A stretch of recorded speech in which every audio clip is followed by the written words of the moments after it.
This is Seventh Circle Gaming, and today we're going to talk about Modern Air Naval Operations, or CMANO for short, a game that is so complicated and so in-depth that we've actually decided to call it a simulation, not a game. And despite that, we aren't going to change absolutely everything. We're still going to start with full disclosure. Pause the video now and read through this at your leisure, or we'll move right along to screenshots. Now, this is what players are going to see when they start up a mission or a scenario in CMANO. It's a very complicated screen with a lot of different menu bars. There's the color-coded red, blue, gold, and green one on the top. Then there's an additional menu bar that is on the right side of the screen. And yes, you might be asking yourself or saying to yourself, well, yes, that's all very nice. It's very complicated, but what are we going to do with this in this simulation? That's a very good question, and we'll be happy to answer that right now. So, when players start up CMANO, what they're going to do is they're going to select a scenario. And a scenario is, for want of a better phrase, a set of objectives for the player to accomplish, a number of units that they will have to accomplish that mission or that objective, and a time frame that they need to accomplish the objective by. To accomplish that objective, or a set of objectives, they're going to need to create missions. Missions are created through the mission creator that you're seeing on the screen now. What players are going to want to do is they're going to see all of the units that they have assigned to them for the scenario.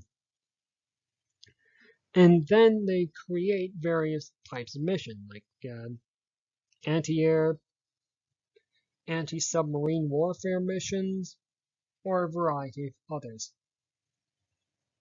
And then they're going to allocate units to that mission, and the player can select various other things like what sensors that unit is going to use, what the rules of engagement are going to be, just an amazing amount of detail that players can define for themselves. Now, one other thing on this screen that we really want to draw your attention to is the far right menu. It's right, it would be found by clicking on the light blue text under the image of the helicopter. One interesting thing about CMANO is it includes an incredibly detailed encyclopedia of military hardware, which is what's on the screen now. It's not the entry for the helicopter, by the way. This is an entry for a surface-to-air or surface-to-surface missile. I believe this dates to the 1960s, but you're welcome to fact-check me on that one.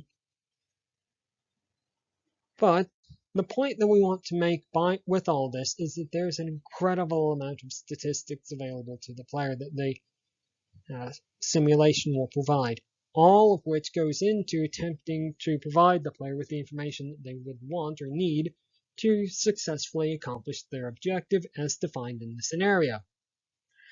Yeah, this is all sounding very, very complicated, isn't it? I do promise we will try to make this a little bit more clear with Immersion. What is CMANO going to do to attempt to draw players into the world, and how successful is it at that? One thing that it's going to do to attempt to draw players into the world is presentation. As we saw in that first screenshot, it's told through a top-down perspective, and it's obviously set on the real world.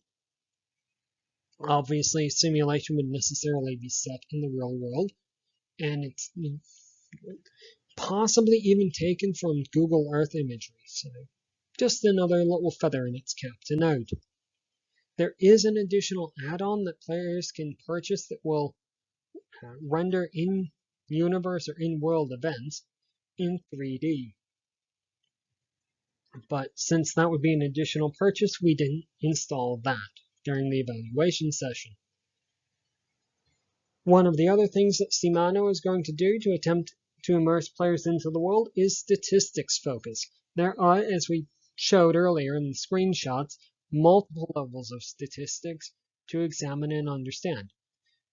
There's also challenge. Each operation, each scenario presents a tactical challenge to the player in the form of limited numbers of units, limited weapons, limited time, etc., etc. All of which really, in our opinion, serves to or serves the idea of player agency. How the player responds to the scenario and events in the scenario is pretty unique to them. Not every player will use the Sea King helicopter for their anti-submarine warfare. Some might use a ship. Some might use a land-based aircraft. It's completely up to them to decide. One other thing that Shimano is going to use to immerse players into the game world is audio. The background music is what we might say, compare it to, is music from a techno hacker thriller movie. But in addition to that, where the player is also going to hear audio clips, as mostly as alerts for specific events like weapon launches, an aircraft receiving a lock-on tone, or sonar pings from submarines. So, where that ends us up with is Shimano has earned for its immersion a 7 out of 15. And that's going to bring it on to difficulty. And with a piece of software as complex as this, it should be expected that players are going to want to and possibly need to complete the tutorial more than once to understand it. We did uncover some software glitches, very minor things, during our evaluation session. That might be specific to our situation or this particular setup that we use. So you may experience them, you might not. The user interface is quite complicated, as we haven't hammered that point home enough. It's multi-layered. There are, as appropriate, multiple commands and inputs to recall, some of which are hotkeyed, some of which are not. And that's where we're going through the tutorial possibly multiple times will assist the player with recalling those. Now, you've been staring at the screen for a little bit, and you've probably noticed by now the image on the right. Each scenario in Shimano is rated on two categories. These are difficulty and complexity. That is all that the player is going to see or get as far as a description of what that means, just the stoplight method. It's only through experience that the player is going to come to any kind of an understanding. It might be that rating is completely inappropriate for them and their knowledge level. They may find that it is incredibly appropriate. So it's pretty subjective. And for all of those reasons that we've just enumerated, Shimano has earned a 2 out of 15 for difficulty. And with that, we'll move on to our third section, which is lasting appeal. What is going to keep players engaged with Shimano? What's going to keep them playing through it maybe a second or fourth or fifth time?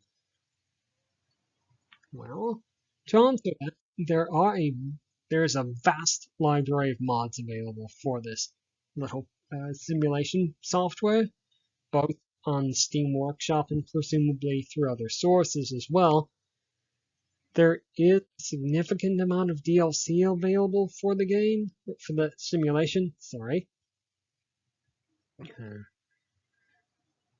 The software includes multiple missions across multiple decades, ranging, I believe, from as early as 1950 all the way up to 2022.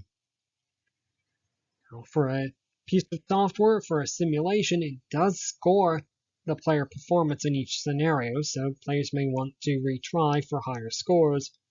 There is also a scenario builder included so that players can create their own scenarios or edit the pre-made ones to their leisure. One other thing that might provide some lasting appeal, and I do admit it is slightly silly, is that players do have the freedom to perform off-mission actions, or in other words, they can commit what would be considered war crimes with no consequences. Definitely torpedoing whales, dolphins. There's no consequences apparently for that, at least not that I've found. So, on that slightly silly note, where does Shimano stand overall? And in that, the final analysis, Command Modern Air Naval Operations has earned a 5.3 out of 15. One thing that we haven't mentioned yet, and we will mention now, is the high cost of entry. The base software is quite expensive in US dollars. It's 80, or your local equivalent. The downloadable content that we mentioned earlier ranges anywhere from 30 for your local equivalent all the way up to another 70 in US dollars, of course. Shimano could be said to have immersion by menus. Just to jump right back onto that previous point, we did mention that 3D rendering software called TacView. That is an additional cost. So, all told, it's very easy to spend upwards of $200 on this piece of software, on this simulation. And players can even spend easily $300 if they choose to do so. So, jumping right back to our other point, it is possible that this is affected by a category of immersion that we haven't yet understood, called immersion by menus. But that's going to be a highly subjective thing. One other point we want to make is that there is that incredibly complete encyclopedia of military hardware, which could be, for some individuals useful or at least interesting to have. And while we've enumerated a lot of negatives, it could be said that all of the negatives and all of the detrimental things could be said are essential to the experience in Shimano. So, with that, I know that's kind of an anticlimactic ending, but that is it. There really isn't anything more to say about Command Modern Air Naval Operations. And from 7th Circle Gaming, congratulations, you have reached the end of a very long video, and goodbye.